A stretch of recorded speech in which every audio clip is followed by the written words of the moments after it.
Good morning. Welcome to social class session. In the last class, we discussed about the classification of resources on the basis of different criteria. Okay. Today we discuss about the new concept, namely sustainable development. Our today's topic is sustainable development.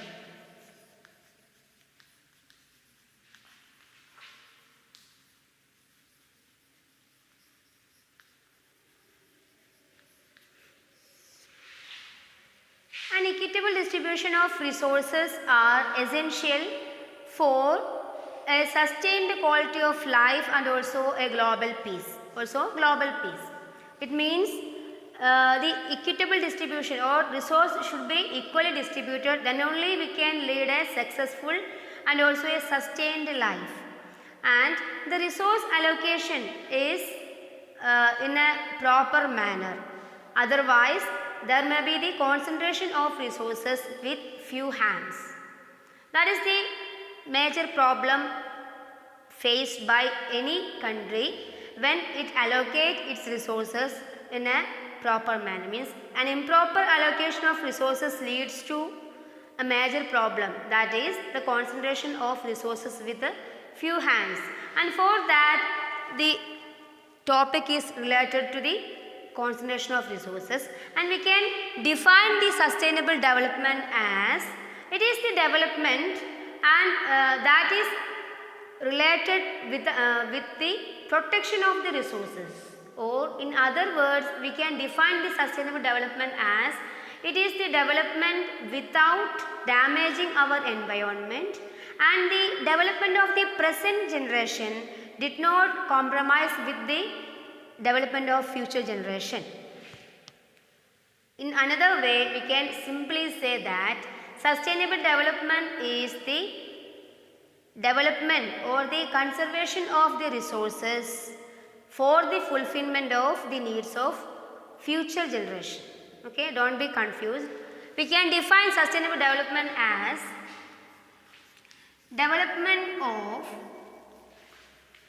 development without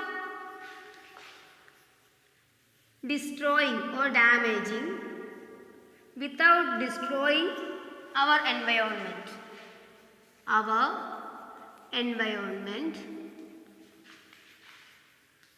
and development of present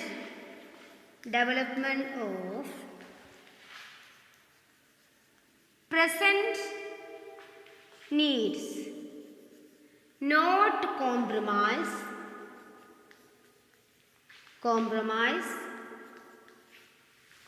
with the needs of future generation.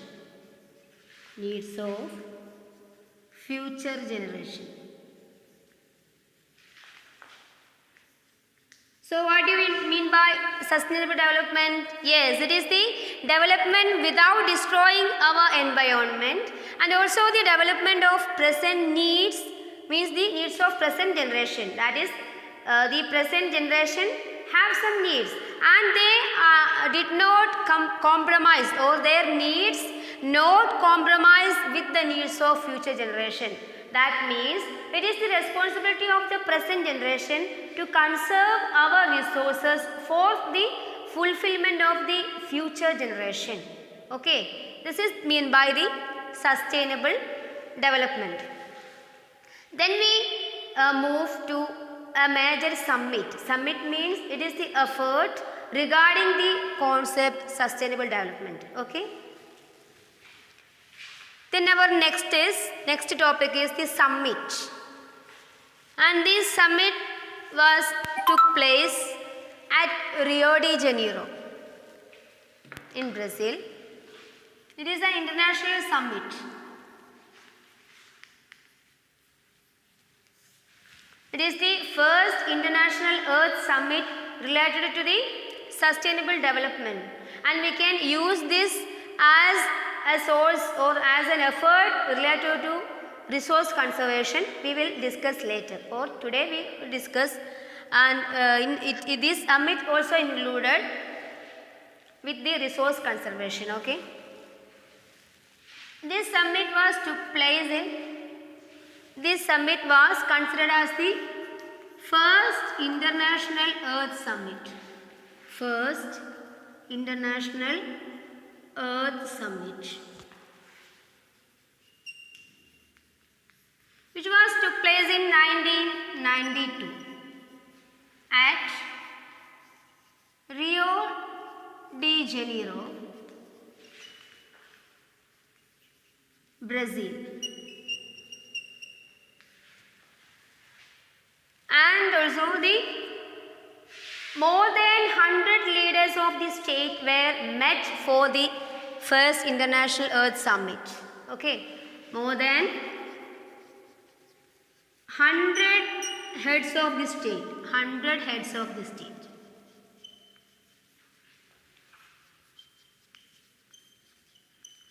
Were met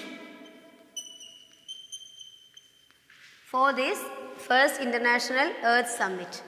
Then its main agenda. Let us examine the main agenda of this summit. Okay, shall we repeat? The summit is considered as the first International Earth Summit in 1992, and it took place at Rio de Janeiro. It was in Brazil, and more than 100 heads of the state were met for this first International Summit. Okay, then we examine the main agenda. The main agenda of this summit was the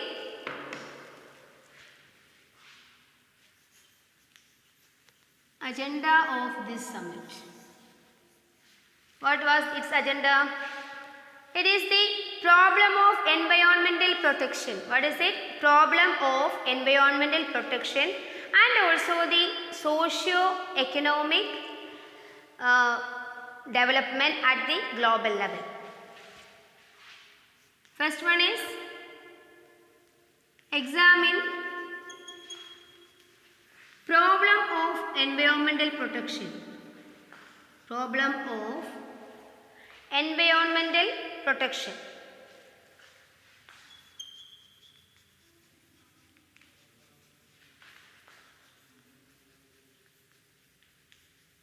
Next is socio-economic development. Socio-economic development at global level. These are the main agendas were presented during the first International Earth Summit took place at Rio de Janeiro. Then for this purpose they declared an agenda that is called as Agenda 21. Okay. Then they declared Agenda 21 and also Global Forest Principles. There are two measures or two policies they adopted. The first one is global policies, global forest policies. Global forest policies.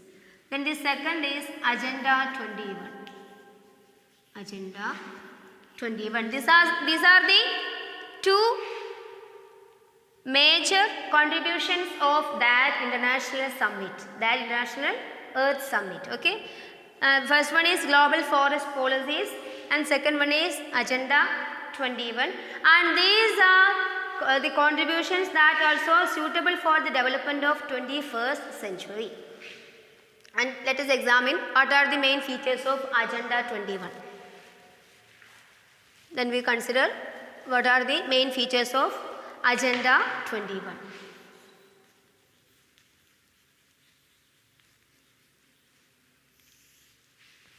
The first feature is there were many leaders, many world leaders were signed in this Agenda 21, and it was occurred, that is similar to the, or that is the same as the International Earth Summit. Okay, and this Agenda 21 included the following points. First point is world leaders signed. It was in 1992 at United Nations Conference for Environment and Development. United Nations Conference for Environment and Development. At the place took place means that place for this Agenda 21 was Rio de Janeiro, Brazil.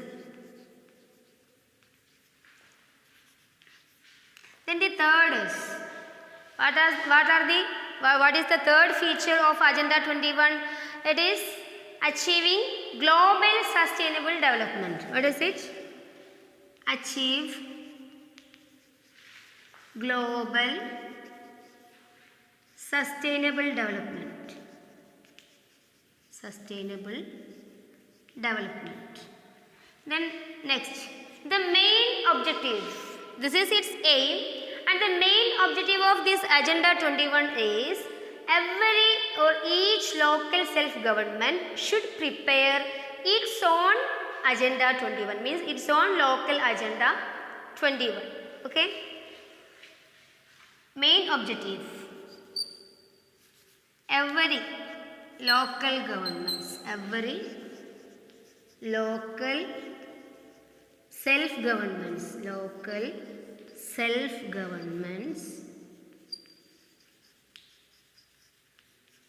should prepare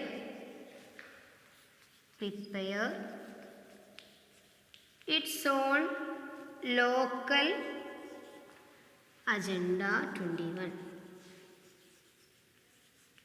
These are the main features of Agenda 21. Okay. First one, it was held in 1992 at United Nations Conference for Environment and Development. Then it took place at Rio de Janeiro, Brazil. Then third is its aim is to achieve global sustainable development. And lastly, the main objective of this Agenda 21 is every local self-government should prepare their own local Agenda 21. Okay. Did you clear this? Okay. Then we move to another topic that is related to the distribution or the allocation of resources. The allocation of resources are mainly concerned with its planning process. Okay. So we can say a planning is needed for the better allocation of resources. For that purpose, we discuss a new topic here, that is our next topic, resource planning. What is it? Resource planning. Resource planning is the worldwide accepted strategy for the better allocation of resources. It is the most acceptable or appropriate strategy. Acceptable strategy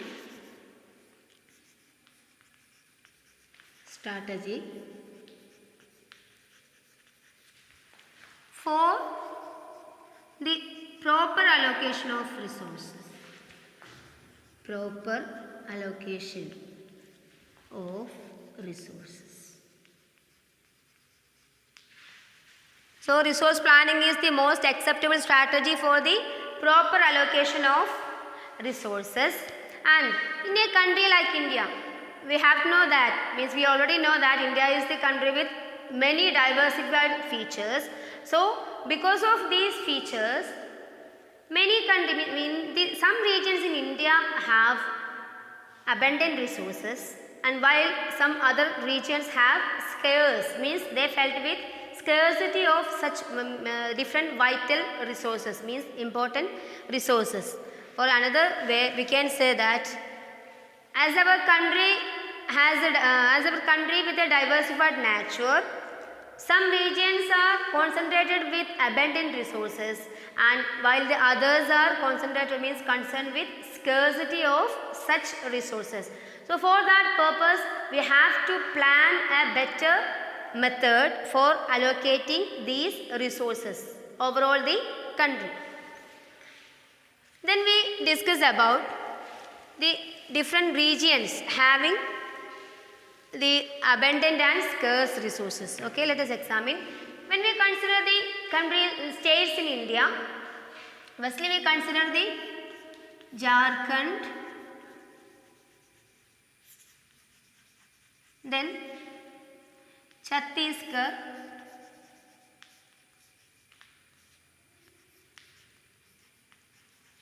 then Madhya Pradesh. These states have abundant resources of means abundant with coal and minerals. Coal and minerals. Then next is Arunachal Pradesh.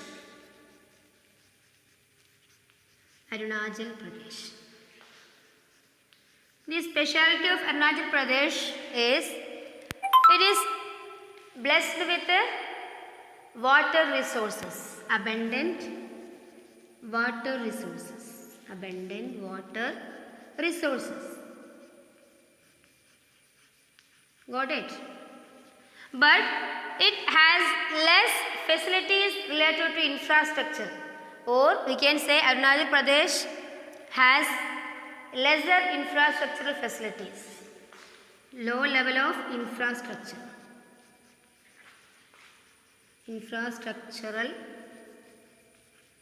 facilities.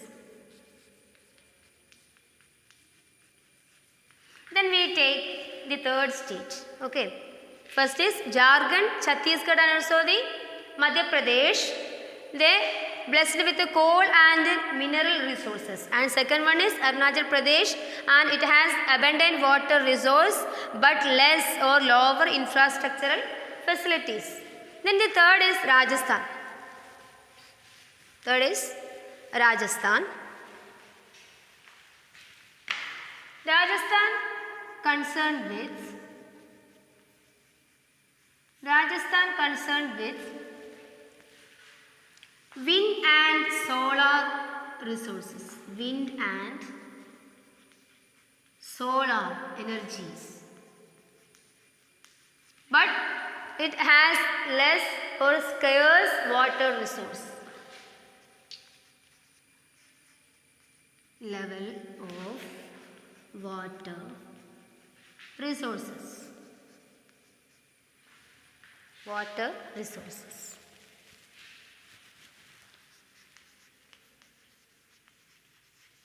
Then next area is the cold deserts of Ladakh.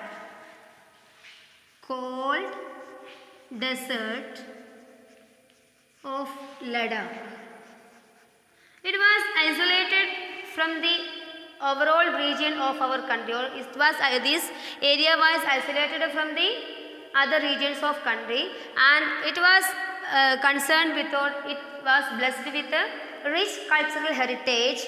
But on the another case means on the contrary, it was with less water, infrastructure and also other vital resources. So we can say that the area of Ladakh means the cold desert area of Ladakh was consists of rich cultural heritage, but there has less resources related to infrastructure facility, then water and also other vital resources. Rich cultural heritage.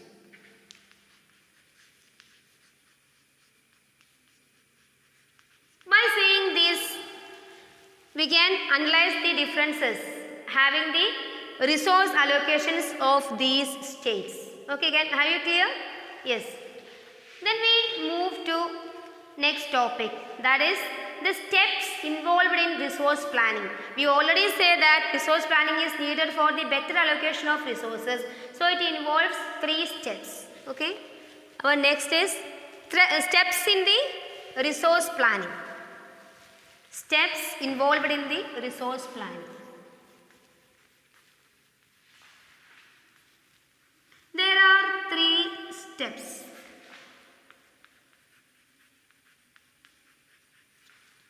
The first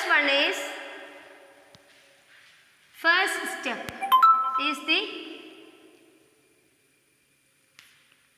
allocation and also the invention or identification and invention of the resources across the regions of our country. First one is identification or finding the resources. Identification and invention of resources from where? Across the regions of our country.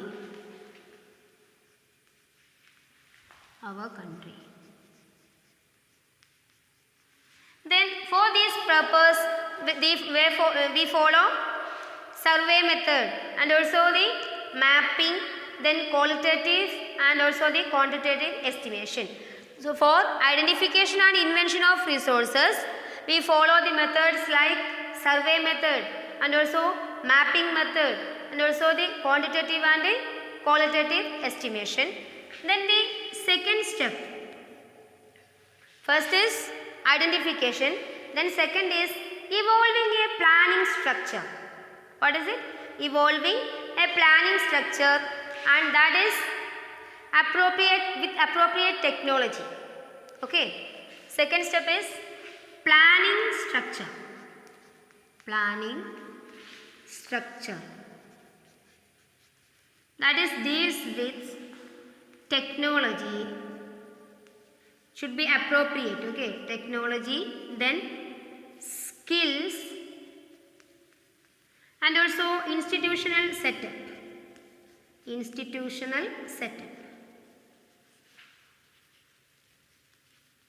This is the second step involved in resource planning.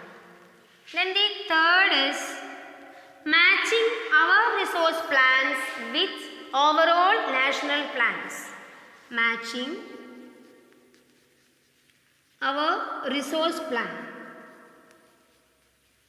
with what? With overall national plans.